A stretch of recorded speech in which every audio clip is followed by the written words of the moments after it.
Beneath the hills around Bisbee in southern Arizona are scant remnants of the billions of pounds of copper deposited in limestone formations in the ancient past.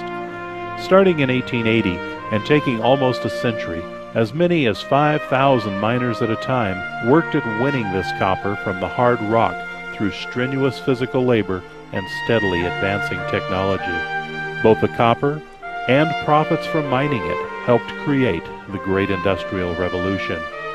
By the 1970s, however, Bisbee's once rich ore bodies were being exhausted.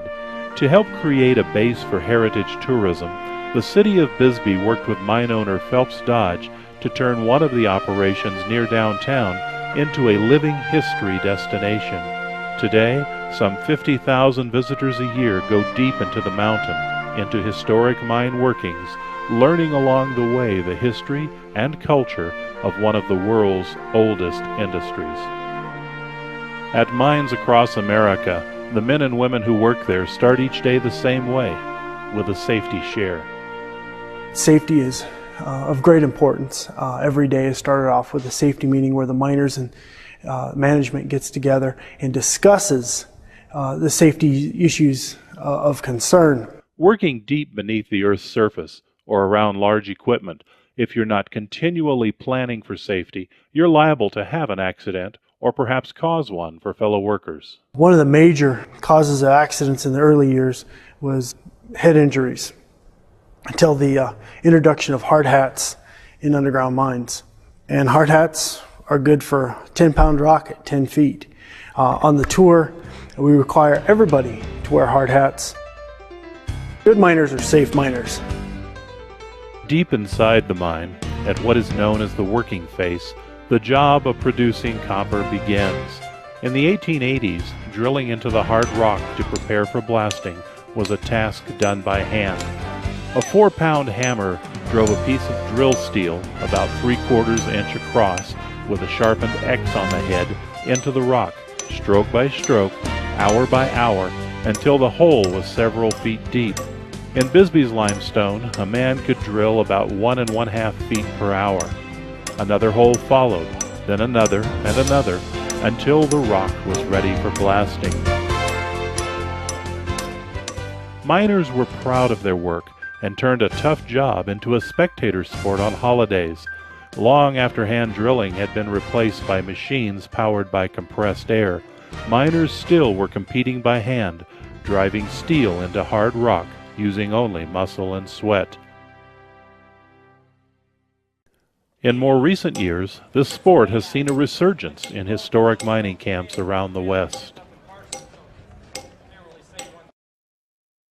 Deep in the bowels of the earth, miners carried not just their own tools, but their own illumination. In the earliest days, all the light a man had to work by was a single candle. He started with 3, and they had to last all shift. If he worked with a partner, they shared twice as much light. When you're in the deep, dark world of underground, lighting is extremely important. Candles were the first form of lighting used in mines in Bisbee. They were used until the turn of the century, when they were slowly replaced by carbide lamps. The conversion wasn't complete until 1916. Carbides were used in Bisbee until 1938. From carbide, mines converted to electric, powered by lead-acid batteries, the style still used today. Visitors to the Queen Mine wear these lights, but they get to experience total darkness and see what it was like to work by the light of a single candle. The reason for drilling these holes into the rock was to prepare for blasting. Depending on what kind of mining was being done, 20 or so holes had to be drilled. To break the rock in underground mines, good blasting is critical. Upon completion of 20 to 30 holes, they're cleaned and charged with primers and sticks of dynamite. The fuses are ignited with a safety device called a spitter, a sparkler-like device having a definite burning time. When it expires, it serves as a warning to the miners to leave the blast area. Approaches to the area are guarded by the miners as a safety precaution. The whole theory behind it is when you drill a pattern to blast to create a void and then continue to collapse into the void. While blasting is essential to the mining process, it's also one of the most dramatic parts of the job. You yell fire in the hole and then walk to a safe distance, preferably around the first corner.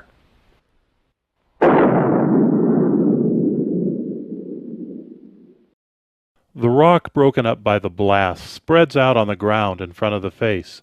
In the earliest days, this had to be loaded into ore cars by hand, using simple tools, at the rate of about 8 tons per hour.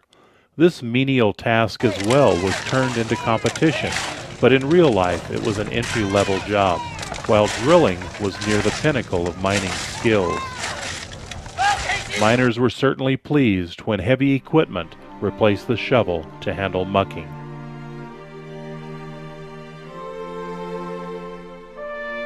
Once the rock was loaded into ore cars, they had to be moved out of the mine.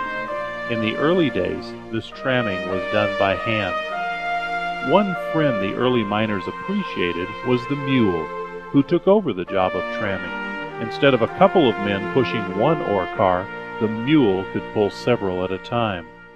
Mules were used from the beginning to about 1930 when they were replaced by little battery motors. Mules would pull four 1-ton cars all day long. Once they were underground, the mules stayed for about 5 years until the end of their useful life. Mules were very expensive. Some people felt they were better treated than the miners. The Bisbee mines were needed because of the growth of the use of electricity after 1880. This new power source, in turn, helped mechanize the mines. In 1908, electricity came underground in Bisbee. With it came electric lights and trolley electric motors used to pull the train.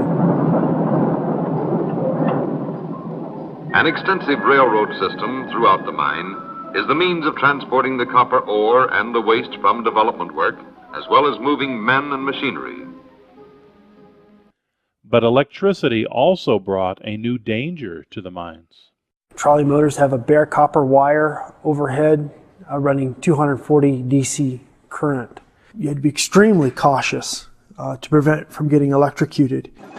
But for safety's sake, mines soon converted to battery-powered motors. In 1931, battery motors came into use.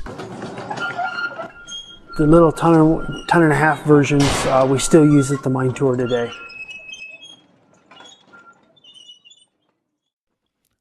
Copper ores in Bisbee were found not in veins, but in masses scattered at random throughout the layers of limestone. When you mine, you don't actually mine down inside the tunnels themselves. Tunnels are usually used to transport men and supplies to places called stopes, and these are the areas that are mining those irregular shaped masses. To mine these safely, they used a method called square setting. And this is where they'd mine out a little area, put in a cube of timber that was 6 feet by 6 feet by 8 feet tall, made by 8-inch by 8-inch mine timber. They would just mine an area, put in the timber, mine a little bit more, and as they proceeded, they filled in the cubes or the square sets behind them. The broken ore was taken from the stope, dropped down a vertical shaft called a raise, and loaded into mine cars. In Bisbee's mines, the stopes, tunnels, and other workings required timber to hold up the roof. Once a working face had been drilled and blasted, and the rock trammed away, the next step was to extend the timbering another few feet. At the Queen Mine and in active mines, maintenance of the support systems is very important. Timbering in Bisbee was the most common. The initial install was put in by the underground miners, but after it started to decay, it was replaced by timbermen. Timbermen were the most experienced, usually ex-miners that have had about 35 years experience. Oh man. Did it fit? Oh yeah. Natural measure did fit. While the Queen Mine allowed ore to be trammed on the level to the surface, most mines use shafts to go vertically into the earth, so ore, workers, and supplies had to be hoisted to and from the surface to the area being mined. cable will leave the hoist, go over a tower called a head frame. On the top of the head frame, there's a shiv wheel, and from it goes over the shiv wheel down the shaft, and the cable's attached to either a cage, which is for men and supplies, or a skip, which is just a rectangular bucket, is used to bring the ore out. It was this system of hoisting that allowed thousands of tons of ore to be brought to the surface every day, to be loaded on rail cars and shipped to a smelter or a mill. During the mining operations that left some 2,200 miles of workings in the hills around Bisbee, miners also encountered the rockwork that nature had accomplished. The near-surface ore bodies have been oxidized or rusted. And when these ore bodies rusted, there's a reduction in volume, and natural caves formed above the ore bodies in Bisbee. Literally every secondary ore body had a cave of some size. Bisbee's largest cave is about 120 feet in diameter, 200 feet tall. It's exciting to see how laborers of past generations made a living, and how these old miners created the products which made our modern civilization possible. It's also vital to understand where all the stuff we have came from. We'd be better at conserving and using it wisely if we knew a product's real cost. Bisbee's Queen Mine Tour aims to take its visitors to the past.